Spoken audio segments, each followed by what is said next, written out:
Kenapa sih harus di healing? Berarti stres. Ya capek aja. Capek dengan hidup.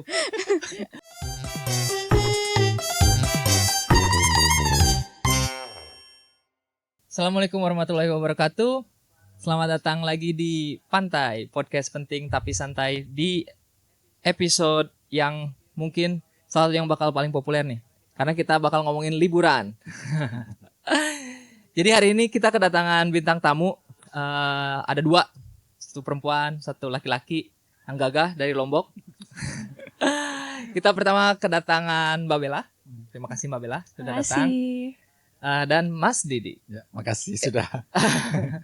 Sama-sama, kita yang senang sudah bisa datangi para pelaku wisata di kapasitasnya masing-masing gitu ya, yang menyuarakan, yang mempromosikan pariwisata di Lombok yang kita tahu memang sedang bergeliat ya, sedang berkembang. Jadi hari ini kita mau ngobrol nih, apa sih yang orang bisa datangin di Lombok gitu. Apalagi sekarang kan bentar lagi Lebaran nih. Pasti banyak orang Jawa ya terutama ya. Lonjakan, apa bahasanya mini high season kalau di domestik, dan nggak lama lagi juga bakal high season yang turis-turis dari Eropa gitu. Jadi kita mau memberikan insight destinasi, memberikan insight bagaimana nanti cara berwisata yang baik gitu, karena banyak juga sekarang berwisata malah merusak. Kita bakal kasih tips and triknya juga, dan nanti mungkin ada juga destinasi-destinasi yang belum pernah dengar sebelumnya. Mungkin dari Mbak Bella sama Mas Didi nanti bisa sharing juga di podcast ini gitu. Tapi sebelum kesana semua, saya mau ngobrol sebentar nih. Gimana kesibukannya Mbak Bella sekarang? Kalau dari aku sih kesibukannya saat ini tuh kuliah ya Kak. Cuman kuliah aja sih. Kebetulan aku kuliahnya di Bandung dan sekarang tuh lagi online, jadi bisa balik pulang ke Lombok gitu. Oke, berarti kelasnya bisa dari mana aja ya? Iya. Sekarang kan banyak nih trennya, nggak hanya kuliah tapi juga kerja ya? Iya betul. Kerjanya dari Lombok, tapi padahal kerjanya di luar negeri gitu ya? Apa istilahnya? WFH. Ya, atau digital nomad. Tapi ini digital nomad ini ya, domestik. Di Kuta itu banyak loh. Jadi mereka kerjanya di mana gitu, di Australia atau di Eropa, tapi mereka tinggalnya di Kuta. Itu Lombok sini. Jadi mungkin ekosistemnya mendukung mungkin ya. Tapi ya sekarang iya gitu. Mas Didi lagi sibuk apa sekarang? Sibuk sekarang kebetulan puasa. Kebetulan lagi berpuasa dan gunung saat ini masih tutup. Jadi aktivitas di dunia gunung saat ini kebetulan masih agak kurang. Paling nanti pas April kita mulai on fire lagi nih, ngelihat situasi tamu sudah banyak yang booking. Jadi untuk 3 bulan terakhir ini, Januari, Februari, Maret, biasa di rumah agak santai, ngurusin kabin, ngurusin kebun dulu. Jadi ada hal-hal yang bisa dikerjakan di rumah, dikerjakan dulu ya, sambil nunggu dibuka lagi. Dan pas dibuka itu kebetulan pas Lebaran tuh Mas, pasti ada lonjakan itu ya?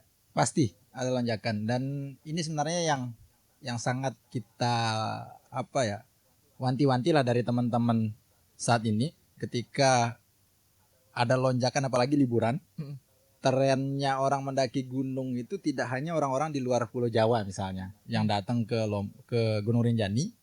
Yang paling tren itu sebenarnya ketika selesai bulan puasa itu, after Lebaran, biasanya orang-orang tua kita yang di Lombok ini datang ke Rinjani untuk berobat. Jadi bukan hanya wisatawan dari luar, tapi wisatawan dari Lombok pun banyak banget. Bahkan sampai rombongan keluarga yang satu grup itu bisa sampai 50 orang, bisa sampai 60 orang untuk datang ke Segara Anak biasanya. Mereka mandi, berendam di air panas, mereka ke Goa Susu. Dan untuk biasanya tradisi atau Lebaran. Dan ini bakalan berangsur-angsur sebenarnya. Oh, jadi orang lokal Lombok naik juga ke sana untuk tradisi ini. Berarti nanti gabung sama orang-orang yang naik emang karena berwisata. Berarti ramai banget nanti. Ramai banget pastinya. Kalau mereka pakai kuota nggak Bang? Nah ini yang sebenarnya dari dulu yang masih dikaji sama Taman Nasional sebenarnya. Karena di satu sisi agak berat. Maksudnya rutinitas yang seperti ini kan masyarakat Lombok datang ke Rinjani itu untuk berobat. Ini sebenarnya hal yang sudah dilakukan dari zaman dulu gitu loh. Iya. Dari zaman dulu dan turun temurun. Mm-mm. Apalagi mereka yang datang bahwa mempercayai dengan ke situ, dengan berendam di air panas, dengan masuk di gua susu itu, mereka bisa sembuh gitu loh. Ada kepercayaan mistis yang memang ditanamkan di diri mereka, yang mau nggak mau mereka ini harus datang ke situ. Jadi agak berat. Yang dulu, yang aturan yang tahun lalu kalau tidak saya lupa itu, mereka boleh naik di luar kuota itu tapi pakai surat dari desa pengantar apa segala macam. Itu untuk daerah kawasan pinggiran. Kalau seingat saya tahun dulu, tapi kalau tahun ini kita nggak tahu, belum tahu apa keputusan dari Taman Nasional. Karena memang di kuota sendiri misalnya di Taman Nasional Gunung Rinjani itu saat ini kita cuma dikasih 200 orang per satu pintu. Seorang per satu pintu untuk kuota untuk kuota track organizer, kuota TO. Dan kalau tidak salah yang umum itu hanya 125 sampai 150 orang per hari. Per hari. Yang ini sebenarnya kecil sekali ketika kita ngelihat Rinjani 2017-2018 dulu yang wow, ini lebih dari 1.500 orang di atas bertumpah ruah. Tapi sekarang memang mau nggak mau ini harus dijaga biar ya keberlangsungan ekosistem yang di Rinjani juga bisa terjaga. Betul. Nanti kita bahas terkait dengan itu ya, carrying capacity dan lain-lain itu ya. Bella udah pernah naik Rinjani? Belum. Ke Sembalun? Sembalun pernah. Pernah ya? Pernah, tapi kalau buat naik gunungnya belum pernah. Tapi hobi nggak? Naik gunungnya? Nggak, ke bukit-bukit lah. Karena lumayan jauh ya, jadi kayak jarang juga sih. Palingan kalau misalnya balik kampung tuh, aku sama teman-teman rencananya tuh pasti nggak jauh-jauh dari pasti ke pantai, gitu. Iya. Berarti ada tim pantai, ada tim gunung nih kita bahas. Kita bahas itu. Nah, Bel, kan lagi di Bandung nih sekarang ya. Orang Bandung ngomongin Lombok nggak sih kalau mau liburan? Sebenarnya sih orang Bandung tuh ya kebanyakan teman-teman aku tuh banyak juga yang baru tahu Lombok setelah kenal aku gitu. Jadi sebelumnya banyak yang nggak tahu tuh Lombok itu di mana. Masa? Mereka tuh baru taunya tuh setelah aku bilang Mandalika gitu. Baru kayak MotoGP gitu ya. Baru kayak inget Lombok gitu. Kadang malah kalau misalnya aku ajakin liburan gitu ke sini, ada beberapa yang minat tapi ada juga beberapa yang kayak lebih prefer untuk ke Bali gitu. Nah, itu kira-kira kenapa? Mungkin karena Bali tuh lebih bagus kali ya di brandingnya ya, lebih jauh gitu di brandingnya dibandingkan Lombok gitu. Kalau Lombok kan mungkin yang baru hype sekarang tuh kayak misalnya brandingannya soal Mandalika kayak gitu. Tapi kalau untuk pantainya yang paling ditahu pasti nggak jauh-jauh Gili kan. Banyak juga yang nggak tahu kalau ternyata di Lombok tuh ada namanya Pantai Kuta juga gitu. Kebanyakan taunya ya yang di Bali gitu. Karena Bali brandingnya lebih kuat. Iya betul. Yang nyampe ke orang-orang Bandung, yang mereka taunya itu gitu. Iya benar. Dan berarti ada PR marketingnya di Lombok ya. Dan Bella kebetulan memarketingkan Lombok juga. Ini nanti kalau ada paketnya Mas Didi bisa masuk ke Bella. Bisa. Boleh. Saling menguntungkan kan? Betul. Nah, ngomongin destinasi yang lagi hype itu di mana sih, Bang? Yang di request. Yang di request. Jadi tergantung pasar. Ya. Saya bisa bilang ini tergantung pasar. Jadi kalau berbicara pasar Eropa atau enggak pasar luar Indonesia lah, pasti kebanyakan orang-orang ini otak-otaknya Rinjani gitu. Pasti semua orang merindukan bahwa berharap sekali mereka itu bisa datang ke Rinjani, mereka itu bisa melihat keindahannya Rinjani.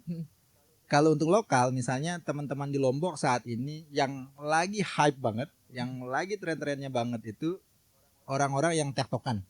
Jadi apa tuh tektokan? Tektokan itu mereka naik gunung, skemanya day trip. Jadi mereka naik pagi, pulang sore. Bisa gitu ya? Bisa.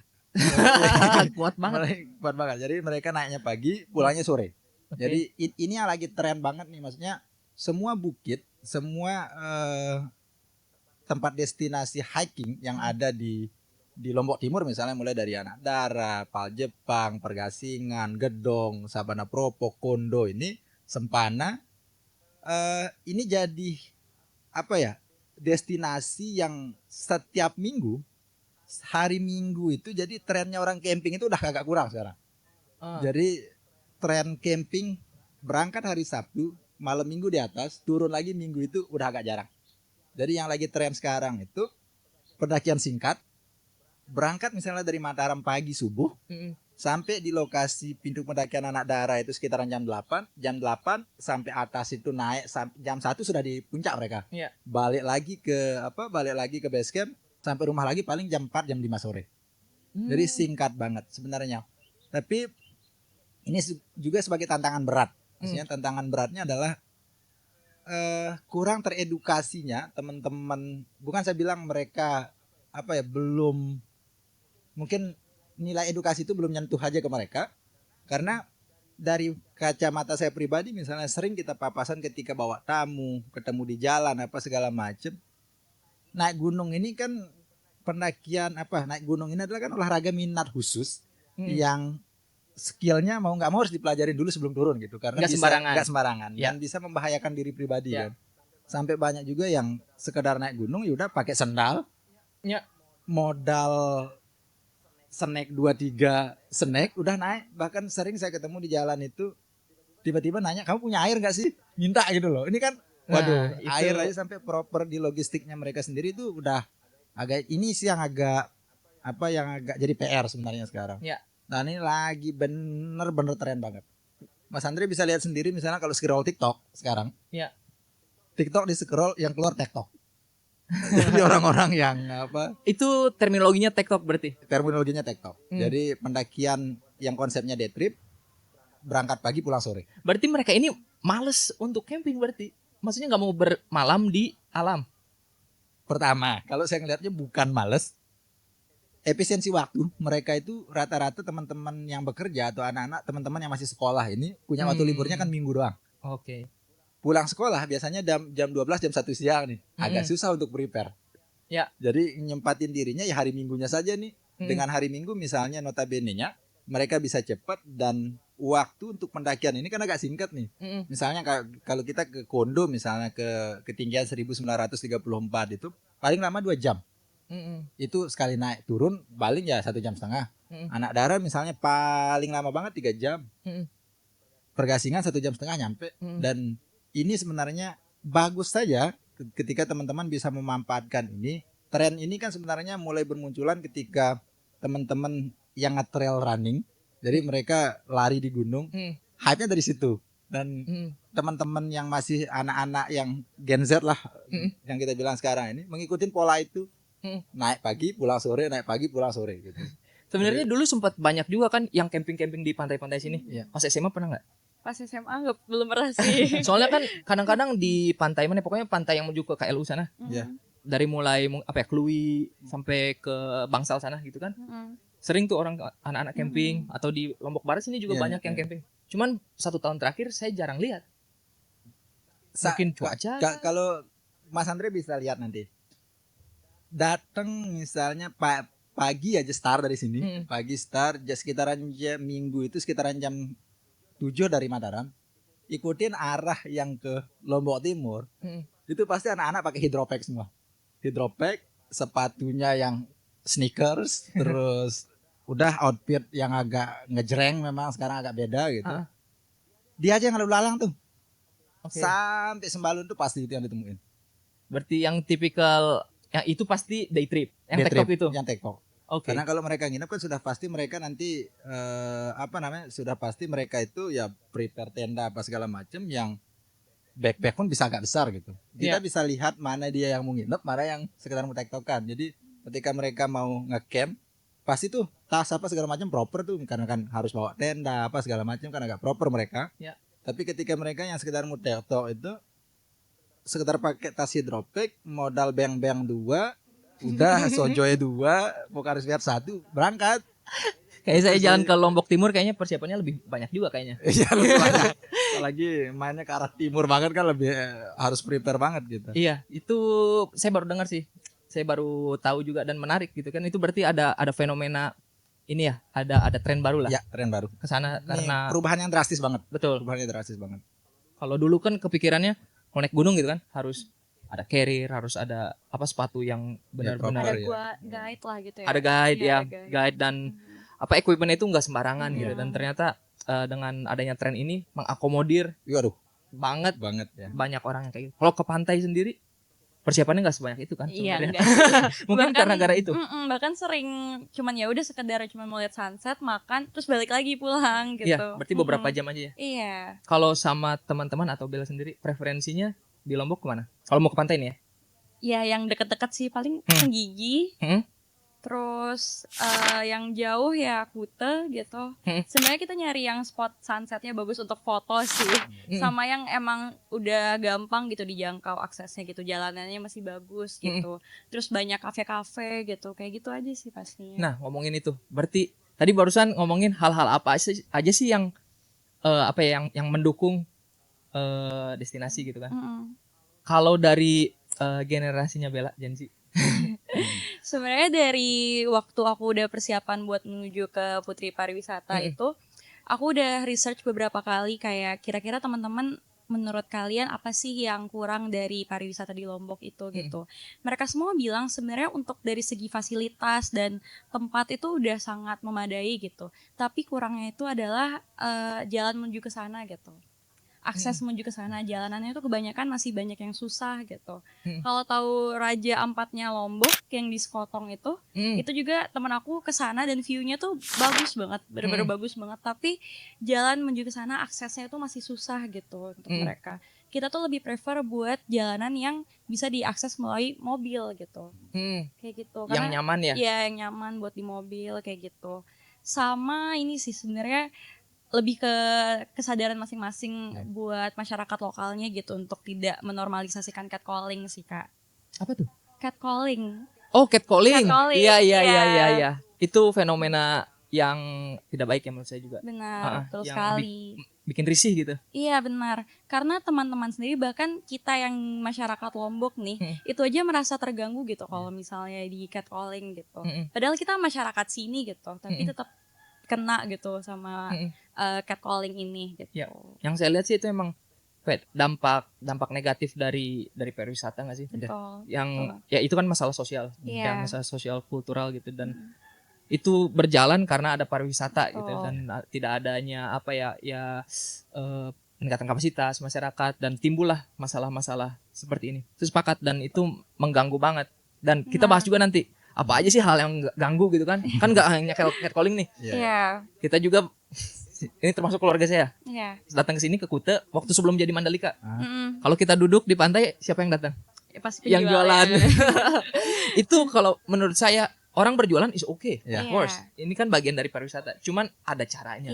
Betul. Dan ada hal-hal yang memang harus diatur dan harus dipatuhi dan harus ditegakkan gitu untuk menjamin bahwa destinasi ini bukan hari ini aja dan bakal seterusnya juga bakal didatengin orang gitu ya dan memberikan dampak yang memang bagus dan awet gitu.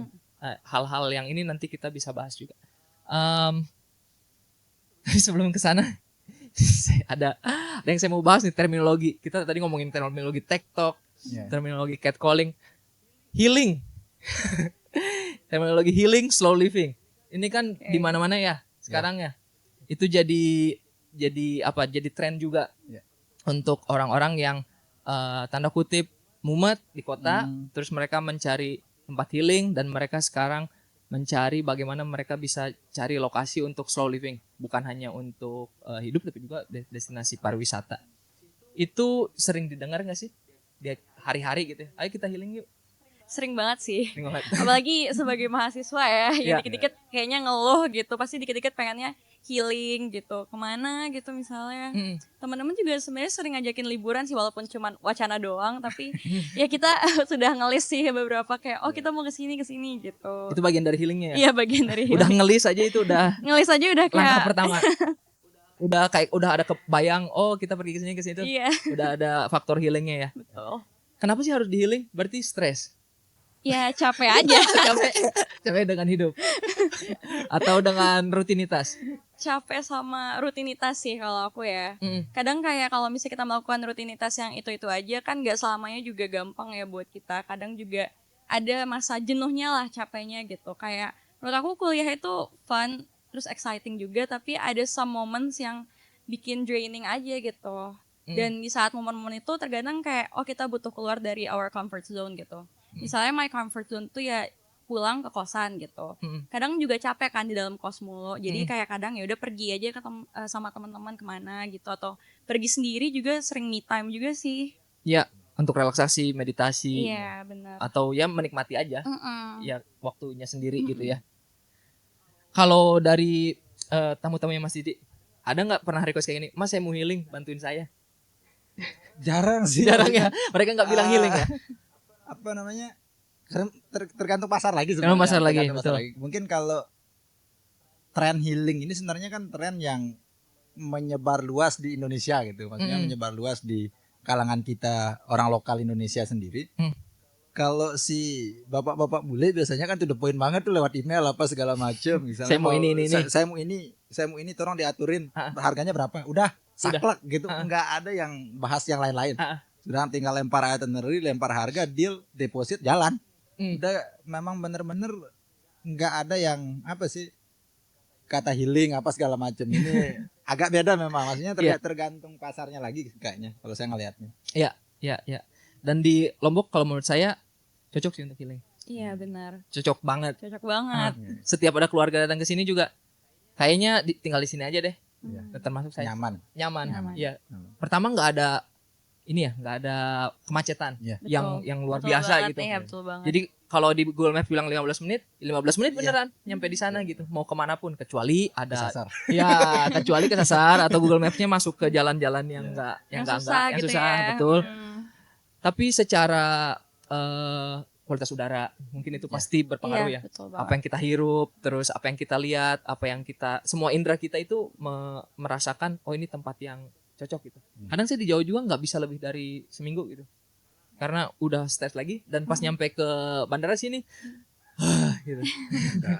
Agak lagi. Vibes-nya beda nih. Iya. Apalagi home, gitu kan. Betul, feeling home. Itu home yang nggak saya temuin di tempat lain. Jujur. Kenapa saya tinggal di Lombok juga? Karena it feels like home. Dan saya udah ke beberapa tempat gitu ya, di Indonesia, di luar negeri. Ya memang ada hal-hal yang menarik gitu di sana, ada ini, ada itu, ada yang nggak ada di sini. Cuman di sini itu ada sesuatu yang memang nggak dimiliki tempat lain. It feels like home. Dari mulai jalan bypass aja, saya nggak tahu kenapa. Kayak terpanggil aja mas, kayak terpanggil. Beda memang apa namanya zona nyaman tuh nggak bisa dijelasin kan? Maksudnya Nggak bisa dijelasin. Abstrak sekali. Ya abstrak sekali soalnya. Gitu. Pasti ada tamunya Mas Didi yang bilang, aduh aku mau tinggal di Lombok aja deh. Sering banget. Banyak banget sampai contohnya maksudnya bukan hanya di gunung. Saya pribadi kan ada kabin nih, ada usaha beberapa akomodasi gitu kan. Yang booking 1 malam bisa lebih sampai 8 malam, sampai ada yang 2 minggu apa segala macam. Padahal saya udah bilang batasan kamu tinggal di sini itu cuma 2 malam, biar tamu saya yang lain ada masuk lagi gitu. Susahnya kan nggak bisa jual tour kan. Maksudnya kalau dia terlalu banyak extend gitu. Tapi ya lagi-lagi memang kayak katanya Mas Andre yang tadi, sesuatu yang nggak bisa digambarkan dengan kata-kata itu mereka bisa dapetin tenangnya, terus sunyinya apa segala macam. Apalagi saya di Sapit kan desa yang agak jauh banget dari hiruk pikuk, pinggir hutan, desa terakhir sebelum kawasan Taman Nasional kan yang notabene-nya jauh di pegunungan sana, dan pertama dingin, terus udara tentu saja masih fresh, dan ini sebenarnya yang menjadi hal yang menjadi daya tarik tamu untuk tetap berkunjung di situ. Ya buka pintu ketika kamu dari kamar, ya depannya udah rice field gitu, rice terrace langsung. Ngadep utara ya Gunung Rinjani, kayak Ubud berarti ya. Ubud. Terus ngadep selatan ya Pulau Sumbawa. Jadi kayak konsep slow living yang tren sekarang ini saya udah dari dulu di sini. Emang udah slow terus gitu. Karena memang pagi-pagi ya masuk ke bar buat kopi apa segala macam gitu. Karena memang salah satu konsep yang membuat tamu nyaman misalnya tetap berkunjung ke Sapit, contoh kecilnya yang di kabin, sehingga tamu tetap I wanna stay in Lombok, I don't wanna coming back. Pokoknya intinya mau tinggal di Lombok ya. Karena konsep yang kita buat di situ tuh pertama mungkin yang tidak pernah didapetin itu, pertama konsep kekeluargaannya orang Lombok ini yang super banget, yang tidak pernah didapetin di tempat lain gitu. Maksudnya cuma di Lombok dia bisa merasakan, sering bercerita dia bisa merasakan bahwa kamu nggak di negaramu tapi kamu bisa merasakan kamu nyaman, aman, like second home. Jadi ini yang saya rasa membuat tamu tetap ingin kembali ke Lombok, ingin tinggal di Lombok. Dan sampai ada research yang saya baca, satu-satunya tempat di Indonesia ini yang punya budaya ngopi tanpa harus bayar itu cuma di Lombok. Ini menarik. Ngopi tapi nggak bayar. Tapi nggak bayar. Mas Andre pernah nggak membayangkan, ini salah satu nilai hospitality orang Lombok yang tidak didapatkan di tempat manapun. Pertama, ada satu research itu dia start dari Gayo, dari Sumatera sampai ke Flores sana. Banyak kebun kopi di pulau-pulau lain selain Lombok ini. Tapi kalau ngopi itu ya harus ke dagang kopi, ke tempat orang jualan kopi. Iya, ke warkop. Ke warkop. Di Lombok, Mas Andre punya teman 10 orang aja. 10 kali ngopi kita. 10 kali ngopi. Iya benar. Kopi is a welcome drink in every house. Ya. Jadi kayak kopi ini sesuatu yang enggak kamu bayar aja udah ngopi gitu loh. Dan ini kan hal yang secara tidak langsung, secara tidak kasat mata, ini hospitality banget yang tidak ada di tempat lain gitu. Jadi makanya saya bilang, udah Lombok ini udah agak beda memang gitu. Agak lain. Agak lain gitu. Makanya itu mungkin yang kalau saya lihat yang membuat orang terasa nyaman banget untuk berkunjung ke Lombok dan merasa aman untuk berwisata di sini. Ya. Dan ya semoga ini jadi nilai nilai plus buat kita semua lah yang ada di Lombok. Ya. Dan harapannya ya semoga tidak terlalu masif lah perkembangannya kita. Iya. Ya, step by step Berkembang dulu. tapi hati-hati. Hati-hati. Ya. Gitu. Karena ketakutan besar juga Mas kalau saya pribadi. Betul. Ketakutan besar. Tadi mungkin ada yang dengar Sapit. Mas Didi sebenarnya tadi kasih kisi-kisi tuh. Ya. Salah satu destinasi yang kebetulan Mas Didi ada Ya. ada bisnisnya di sana. Ya. Kalau orang mau ke Sapit gimana caranya Mas, by the way? Tinggal lurus aja sih. Lurus aja. Lurus dari mana nih? Sebenarnya kalau orang yang mau belajar tentang, jadi di Sapit itu brandingnya kita dari dulu itu kita bukan membranding Sapit ini sebagai desa wisata sebenarnya. Jadi kami membranding Sapit ini sebagai pusat kegiatan belajar. Jadi welcome to Education Center Sapit Village. Jadi Sapit ini sebagai tempat orang belajar bagaimana historical heritage, misalnya tentang bagaimana penemuan-penemuan situs sejarah yang ada di Sapit. Jadi orang berwisata, mereka ini tidak sekedar datang untuk melihat view, mereka tidak sekedar datang menikmati destinasi, but dia datang ke satu tempat itu juga dapat nilai knowledge, belajar hal-hal baru gitu. Maksudnya itu yang sangat kita branding di Sapit gitu, kayak paket-paket wisata kita sebenarnya bukan air terjun nggak ada, rest terrace nggak ada, tapi learning how to grow kopi in Sapit Village. Jadi kita ajarin bagaimana menanam kopi yang baik, prosesor kopi yang baik, sampai mereka nyeduh yang baik seperti apa. Jadi programnya begitu. Jadi selain mereka berwisata, mereka juga dapat knowledge nih, ada ilmu. Bagaimana nyeduh kopi, bagaimana merawat kopi, bagaimana proses after harvesting dan lain-lain. Itu yang kita ajarin gitu. Jadi kalau orang mau ke Sapit itu desa sebelum Sembalun lah intinya. Desa sebelum Sembalun. Jadi ketika klik Sapit sebenarnya sebelum tanjakan selamat datang di pintu gerbang Taman Nasional Gunung Rinjani, belok kanan itu Sapit. Oke. Itu Sapit sudah. Dan di sana bisa belajar banyak hal. Banyak hal. Ya. Banyak hal. Jadi mulai historical heritage, kita ada masjid kuno, kita ada penemuan situs sejarah yang banyak banget yang Mas Andre udah lihat kan, film yang sudah kita luncurkan segala macam. Terus ada ya rural tourismnya kayak seperti biasa, kita ada air terjun, rest terrace, pendakian bukit, segala macam. Dan kopi ya, kita salah satu desa penghasil kopi terbesar juga di Lombok gitu. Jadi kalau bilang kopi Rinjani mungkin dari Sapit. Mungkin. Bisa saja. Bisa saja. Karena terakhir kali ada perbatasan, ini Sembalun Mas, ini Sapit. Di tengah-tengah itu saya pernah sampai ke lokasi itu untuk melihat secara langsung peradaban kopi itu sampai yang nggak bisa dipeluk batangnya. Di situ saya temuin. Maksudnya yang saya diceritakan sama orang-orang tua ini ya, ini pusatnya orang-orang Belanda dulu kalau jalan segala macam ya di situ. Makanya bisa saja, tapi ya Allahu alam lah, belum sampai di situ. Iya, belum ada studi lebih lanjut. Nanti salah menyampaikan. Ya luar biasa berarti Sapit ya. Maksudnya bisa menawarkan, kalau orang berwisata sekarang ada pasar di mana orang mau belajar juga. Mereka bukan hanya mau menikmati alam, foto-foto, pulang atau beli oleh-oleh. Mereka mau value lebih. Dan ya saya setuju sih dengan itu, karena dengan cara berwisata ini orang-orang tuh bisa belajar apa yang nggak belajar di sekolah, ya nggak? Ya benar. Jadi dulu waktu saya muda juga saya belajar tuh banyak sebenarnya gara-gara berlibur, gara-gara traveling. Iya, iya. Karena di situ kita belajar ngobrol sama orang, kita berinteraksi, kayak kita belajar beli apa ya, beli dulu tuh apa di Singapura namanya MRT. Ya, apa namanya, karcis Iya. dan lain-lain gitu. Kalau nggak liburan mungkin nggak belajar ke sana gitu. Iya. Dan- Dari situ ada hal-hal lebih yang bisa kita dapetin gitu. Ya. Karena apa ya Mas Andre ya?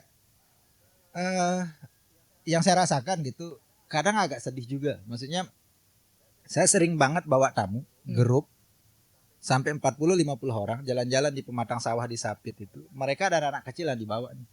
Saya menjelaskan tentang misalnya Sapit adalah desa penghasil ini.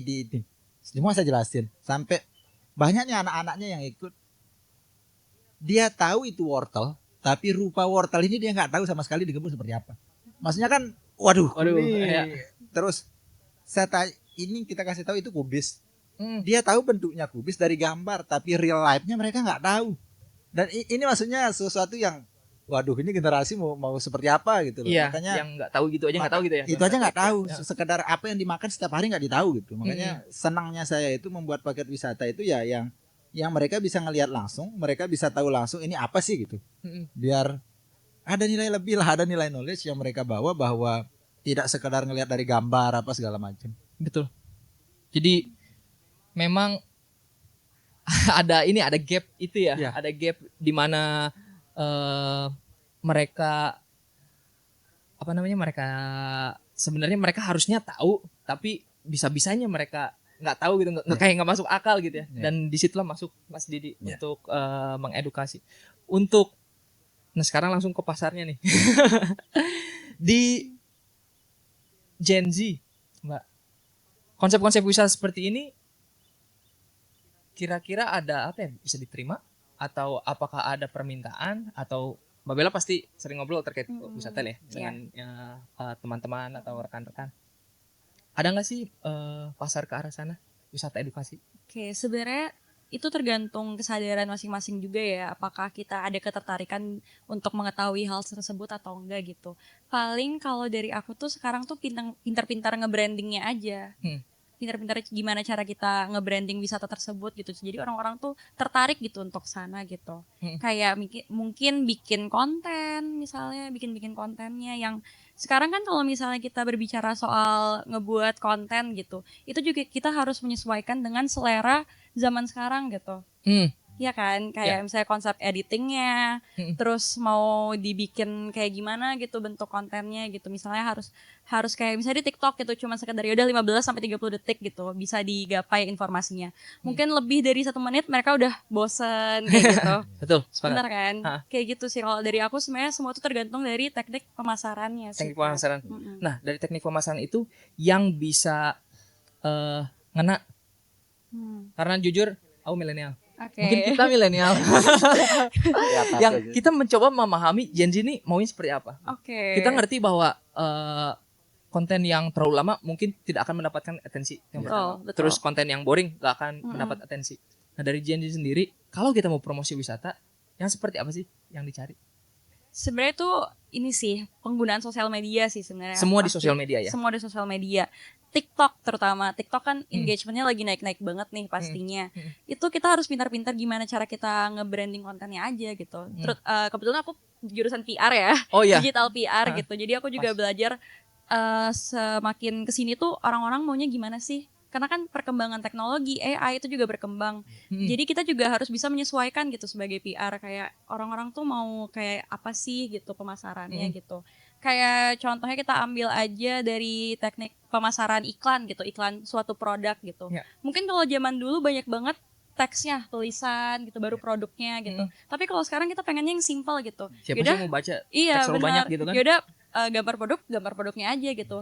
Palingan sedikit kayak fiturnya, benefitnya, udah kayak gitu. Kalau dulu kan lebih kompleks gitu, lebih rumit gitu. Jadi emang kita harus bisa menyesuaikan dengan zamannya aja sih Kak. Gitu.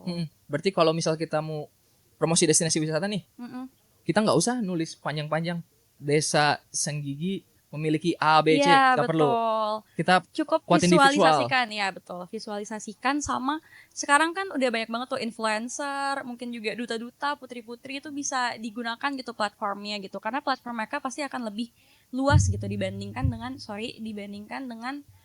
mungkin Instagram atau TikTok pribadi dari komunitas tersebut gitu Ya. misalnya gitu. Ya. Nah, ngomongin influencer. Nah, influencer ini yang saya lihat juga menjadi yang punya peran besar di promosi wisata. Betul. Dan di mana influencer itu pergi, disitulah orang-orang pergi. Itu dia. Ya tempat wisata, tempat makan, kafe. Betul. Yang di Lombok juga begitu. Betul. Ininya apa namanya trennya seperti itu. Menurut Bella, itu pandangan Bella seperti apa? Jika ya influencer yang jelas mau membuat destinasi tersebut populer. Oke. Betul. Tapi adakah batasan-batasannya atau apakah ada guideline-nya yang oke dan not oke nih untuk mempromosikan wisata melalui influencer? Kalau dari aku pribadi, sebenarnya sekarang semua orang bisa menjadi influencer sih, Kak. Oke. Apalagi TikTok ya. TikTok tuh kan platformnya gede banget ya. Semua orang pasti bisa masuk ke For You page, FYP gitu kan. Bisa masuk ke For You page gitu. Kita bikin konten biasa aja gitu, tapi misalnya kalau sekarang tuh di TikTok tuh banyak yang sekedar cuman foto-foto estetik, terus nanti tinggal ditambahin teks-teksnya aja kayak misalnya 3 hari di Lombok ngapain aja sih kayak gitu. Mereka tinggal cantumin aja foto-fotonya dan orang-orang udah tertarik gitu. Walaupun platform mereka, followers mereka nggak banyak gitu, misalnya kayak cuman 1.000 atau kurang dari 1.000, tapi dengan engagementnya TikTok gitu, mereka bisa masuk ke For You page dan menarik perhatian gitu. Sama dengannya juga kayak misalnya kita mau memilih influencer, kita juga harus memilih influencer yang sesuai dengan brandingnya gitu. Jadi jangan misalnya kita mau pilih influencer misalnya yang fashion, tapi kita mau paksain mereka buat nge-review makanan gitu, kan nggak sesuai ya kan. Tergantung followers juga betul, kan, mereka betul. dapat followers mereka tertarik karena mereka ngebahas soal fashion, beauty, atau food vlogger gitu. Jangan food vlogger dipaksa untuk nyobain mix and match baju gitu. Mungkin bisa, tapi kan nggak sesuai dengan branding mereka gitu. Ya, berarti kalau mau mempromosikan wisata ya berarti influencer pariwisata. Betul. Jadi kayak ya do some research aja. Ya. Pernah lihat nggak sebelumnya yang destinasi di mana ya? Banyak sih kejadian di Jawa Barat gitu ya. Viral ya, FYP. Terus besokannya rame banget. Iya. Banget. Banyak banget. Tanggapannya? Kalau menurut aku ya itu berarti teknik pemasarannya pas, it works gitu, brandingnya pas gitu. Berarti bagus dong, good for them gitu. Ya. Tapi si implikasinya tiba-tiba desa yang awalnya sepi banget jadi ramai banget gitu kan. Yeah. Terus tiba-tiba ada yang jualan banyak banget. Terus sampahnya banyak banget. Itu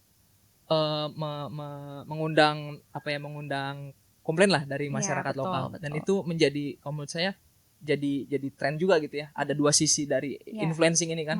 Influencing ini sangat powerful, tapi bisa implikasinya bisa positif sekali atau malah yang niatnya awalnya baik jadi malah negatif nih karena ketidaksiapan lokasi gitu. Pernah ada pengalaman ke sana? Sering sih Kak, kalau misalnya nih mau pergi sama teman-teman gitu ke suatu misalnya kafe aja gitu, kafe. Tapi kadang-kadang begitu nyampe sana, ya udah full book, nggak bisa, akhirnya cari lagi destinasi yang lain gitu. Kalau menurut aku nih, kalau misalnya kita mau nge-branding suatu destinasi wisata, misalnya desa gitu, suatu desa yang awalnya sepi, terus akhirnya mau di-branding nih supaya desa tersebut rame gitu. Sebelum itu kita juga harus bisa tahu dong plus minusnya nanti kalau misalnya dia bakal hype sama enggak itu gimana gitu. Harus ada studinya gitu, pemasarannya gitu dulu. Jadi kayak strategi-strateginya gitu, tantangan yang nanti akan dihadapi itu gimana gitu. Jadi kita bisa mempersiapkan gitu kalau misalnya terjadi tantangan tersebut. Misalnya kita tahu kalau misalnya ini bakal hype, nanti bakal banyak sampah nih gitu.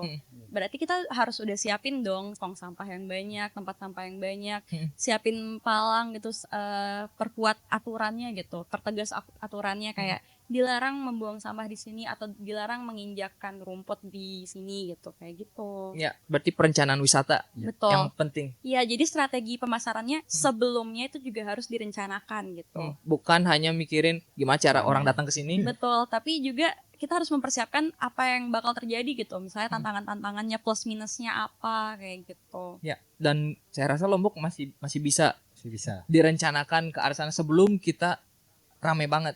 Betul. Yang digadang-gadang apa jadi the next Bali pasti kan. Iya, betul. Gitu gak sih? Kalau Benar. promosi Lombok Lombok tuh kayak apa sih? Kayak Bali tapi lebih sepi. Iya bener, less crowded aja Less gitu. crowded. Aku senangnya itu adalah kalau misalnya aku ngasih tahu teman-teman aku yang nggak tahu apa-apa soal Lombok, mereka kan jadi tahu ya, which is really happy gitu ya untuk aku ya, karena akhirnya mereka tertarik gitu buat ke Lombok, karena mereka juga pasti udah capek dengan Bali yang so crowded, tapi mereka juga pengen gitu merasakan pantai gitu, yang masih bisa terjangkau lah gitu. Jadi aku saranin aja yuk ke Lombok aja gitu. Nanti kalau misalnya soal mau pergi lah atau akomodasi segala gampang lah gitu. Iya, karena orang Lombok kan. Iya. Rekomendasinya valid. Iya, because I also want to make them feel like home juga gitu. Iya. Ya. Aku juga ngerasain sih rasanya kayak ngerantau ke kota lah gitu ya. Aku awalnya ngerasa kayak it's gonna be fine living in a big city gitu. Kayak ya udah piece of cake lah gitu. Tapi begitu di sana aku bener-bener ngerasain kangennya Lombok gitu. Betul. Kayak Bandung is also good. I have kayak a lot of experiences. I see a really good version of me in Bandung. Tapi gak bisa dideskripsiin aja gitu kayak aku di Lombok itu gimana gitu. There are a lot of pelajaran yang aku bisa dapetin, terus juga insight juga dari Lombok, budayanya sih, culture-nya di Lombok sih. Aku sampai sekarang tuh masih kebiasaan kalau misalnya lagi jalan nih, misalnya di Braga, kan banyak tuh kadang suka ada yang lagi duduk gitu kayak ibu-ibu, bapak-bapak atau kakek-kakek, itu suka kebiasaan kayak gak sengaja bilang tabe gitu. Mereka kalau di Bandung punten. Iya punten, tapi katanya bilangnya tabe gitu. Yang ke bawah sampai sana ya. Iya, itu yang kebawa sampai sana. Tapi banyak juga culture yang di Bandung kebawa juga di Lombok gitu. Tapi menurut aku ya itu gak masalah gitu. Karena waktu aku ngerantau itu, yang pengen aku ketahui itu adalah culture di sana gimana sih sama di sini. Ya. Dan jujur emang beda banget dan agak bikin culture shock. Tapi itu yang bikin interesting aja menurut aku gitu. Ya, kemarin kita ngobrol tentang itu juga, tentang gimana itulah kita tahu semua ya, dengan tagarnya kabur aja dulu.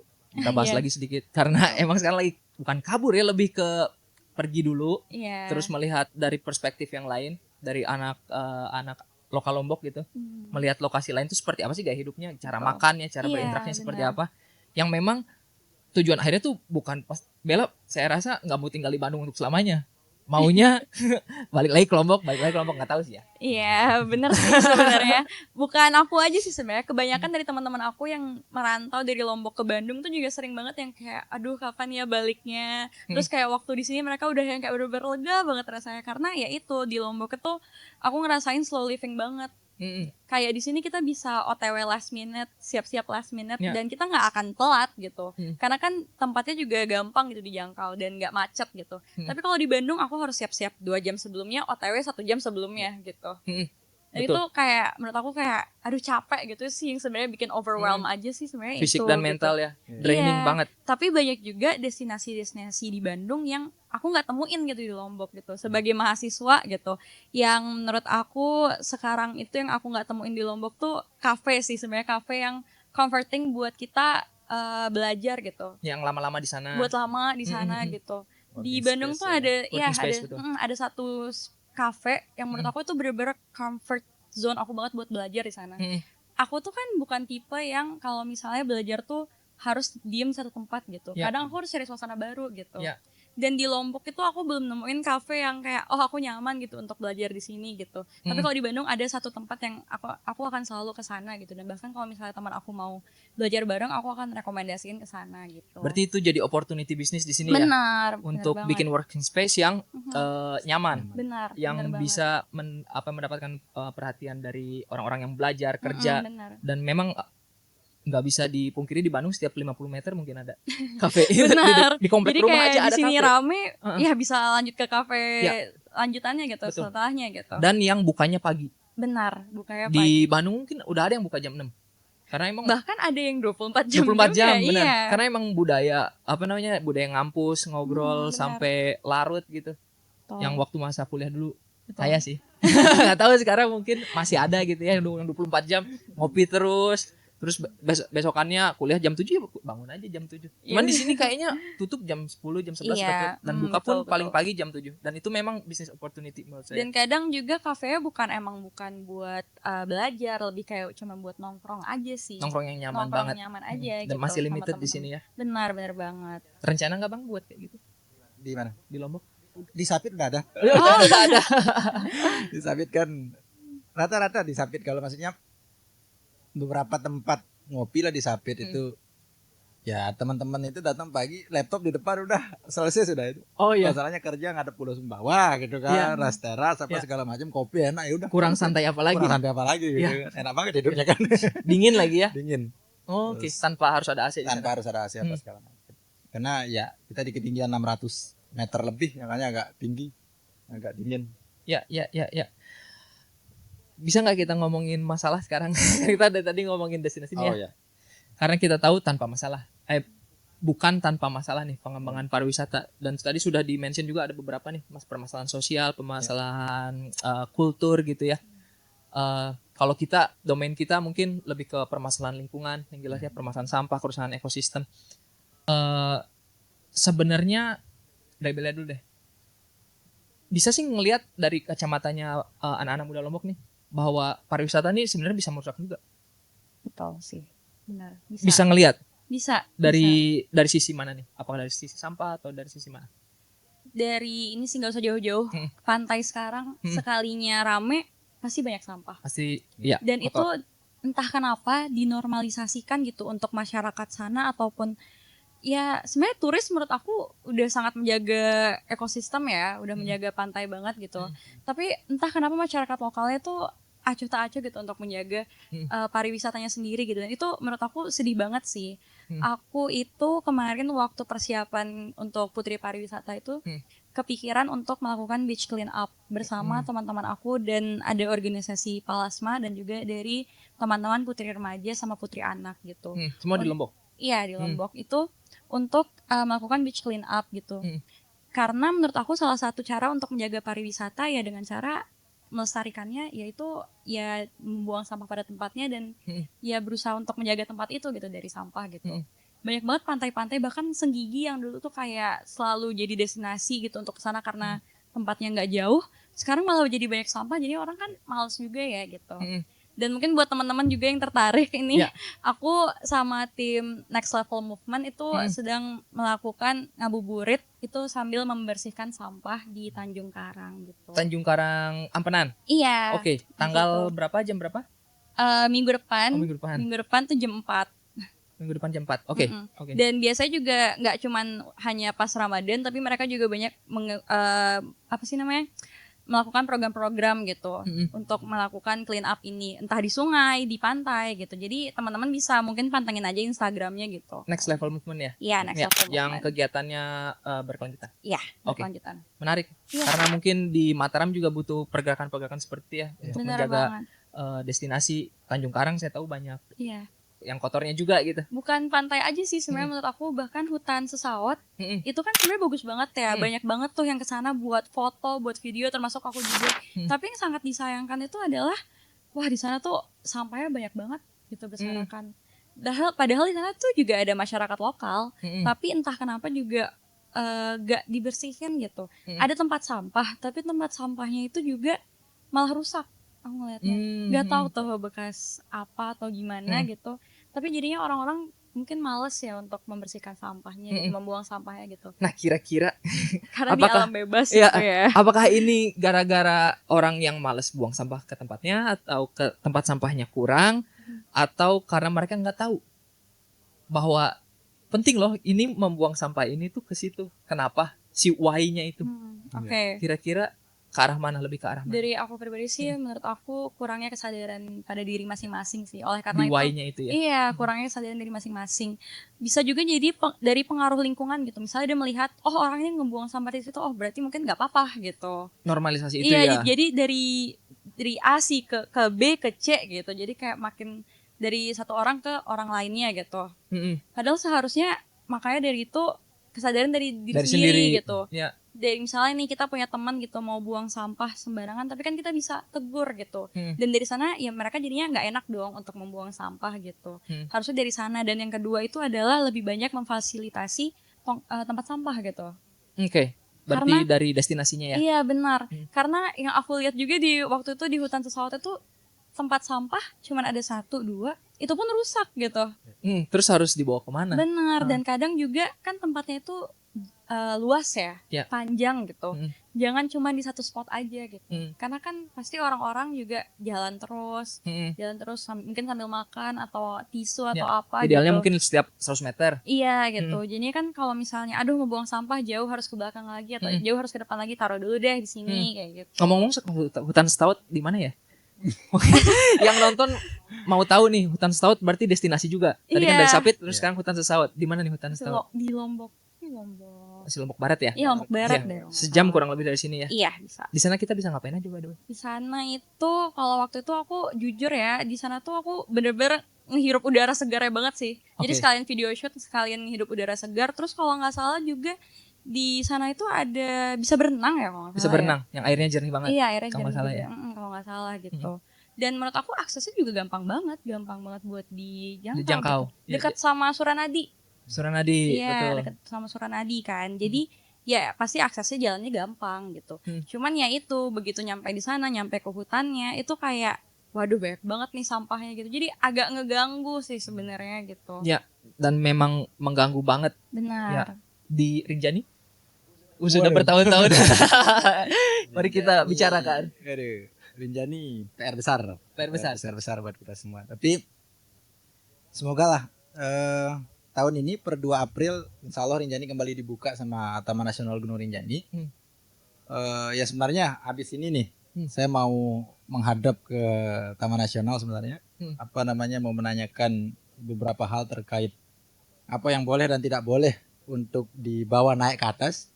Karena per tanggal 2 April ini kebetulan sistem pendakian yang diterapkan di Gunung Rinjani itu kan udah mulai sistem pendakian zero waste gitu. Jadi apa-apa yang dibawa naik ke Gunung Rinjani ini ya kayak misalnya biasanya kita bawa mie, bawa snack apa segala macam itu akan dibuka bungkusnya, dimasukkan ke Tupperware gitu. Bahkan air minum pun sekarang ini masih proses dikaji kalau tidak salah itu harus di refill ke tumbler biar botol aqua ini, botol si mineral ini nggak ikut naik. Nggak naik, ya. Nah, jadi itu sih upaya-upaya Taman Nasional Gunung Rinjani sebenarnya untuk menjaga kelestarian Taman Nasional Gunung Rinjani. Tapi permasalahan sampah ini kalau saya lihat permasalahan sangat kompleks. Betul. Kompleks banget. Jadi nggak bisa kita menyalahkan satu orang misalnya di sini. Karena kalau saya ngelihatnya di Rinjani aja misalnya. Dari pengetahuan saya pribadi, kita tidak tahu sampah dari Rinjani itu larinya kemana. Iya, setelah dikolek terus kemana sih? Nah, gitu. Karena di Sembalun sendiri, sepengetahuan saya, Allahu alam kalau tahun ini. Tahun-tahun kemarin mereka belum punya bank sampah segala macam. Sekarang udah ada. Nah, ini yang belum saya tahu, belum saya tahu kebetulan. Harusnya ada. Ya. Maksudnya ketika bank sampah nggak ada, ini sampah kemana gitu kan jadi pertanyaan besar buat kita. Betul. Kan? Pertanyaan besar. Makanya tidak jarang sebenarnya Mas Andre, kalau jalan misalnya ke Sembalun, mulai dari Pesugulan sampai ke Pusuk itu bisa lihat kiri kanan. Ini kan pola hidupnya si monyet saja sudah berubah. Maksudnya nunggu makanan apa segala macam yang notabene-nya secara tidak langsung orang-orang yang dari dalam mobil ini kan ngelempar makanan, ngelempar sama plastiknya apa segala macam. Itu yang terjadi. Iya, kan? betul. Dan ini potensi sampah paling besar gitu. Pertama potensi sampah, yang kedua merubah pola hidupnya si hewan ini dan ini membahayakan gitu secara tidak langsung. Ketika dia sekedar ngelihat kita bawa plastik aja, dia lari nih ke kita gitu. Secara tidak langsung membahayakan kita untuk nabrak mereka juga bahaya gitu. Iya. Karena dia melihat makanan, melihat makanan. Nah, maksudnya pola hidupnya udah berubah. Perubahan perilaku. Dan ini sebenarnya yang berat. Maksudnya contoh kecil misalnya di beberapa pendakian di bukit-bukit saja, tidak hanya Rinjani,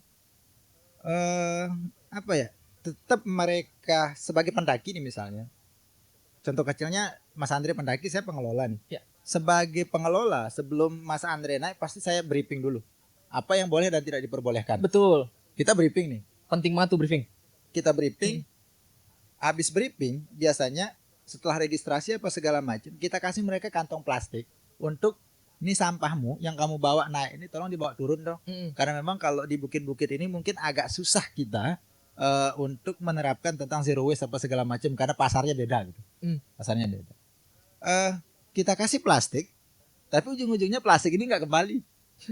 Padahal sudah di briefing apa segala macam. Nilai edukasi ini mungkin yang harus diperkuat supaya teman-teman atau generasi kita sekarang ini agak peka terhadap hal yang begitu. Karena jalan di hutan sekarang ini Mas Andre nggak perlu bawa kompas, nggak perlu bawa maps. Jalannya udah jelas. Ketika ada sampah itu berarti itu jalan dan dilewatin. Berarti ngikutin sampahnya. Udah. Sampai terakhir kan ada turis asing dari mana itu Eropa kalau tidak salah. Yang mengutin sampah. Mendaki dari gunung dari Jawa Barat sampai semua gunung di Jawa Timur tanpa guide, tanpa map apa segala macam. Tahu apa yang diikutin? Sampah. Sampah. Hebat.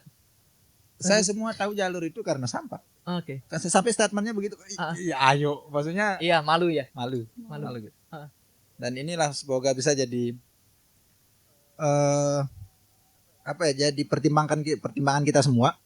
Karena ini hal yang sangat-sangat mengganggu gitu loh. Karena 2017 itu dulu hampir 1 tahun saya volunteering di Rinjani itu untuk edukasi, ada dibentuk sama Dinas Pariwisata Provinsi, dulu ada namanya Satgas Rinjani Bersih.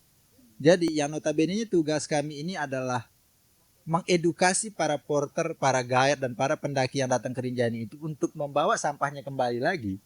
Tapi skemanya berubah tiba-tiba. Kami jadi tukang clean up karena sudah tidak tega melihat sampah yang bertumpuk ini. Iya, karena sudah terlalu banyak. Sudah terlalu banyak. Dalam 1 hari itu dulu 2017 itu sampai 8-10 kintal sampah plastik yang kita karungkan apa segala macam. Dan alhamdulillah saat ini kalau yang saat ini Rinjani benar-benar clear.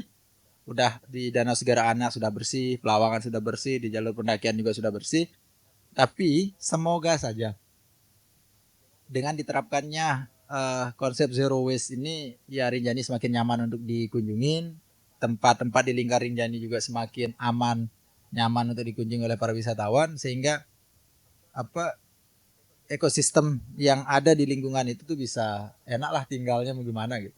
Iya. Karena yang agak berat lah sekarang ini karena permasalahan kompleks banget kalau sampah. Betul. Dan yang harus dipahami ini si dampaknya panjang gitu ya. Waduh.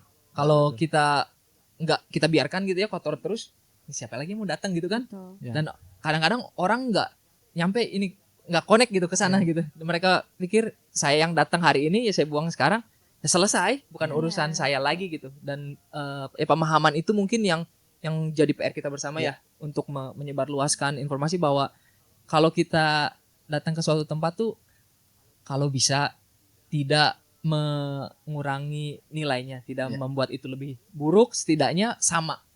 Kalau bisa lebih baik lagi ya membuat tempat itu lebih baik.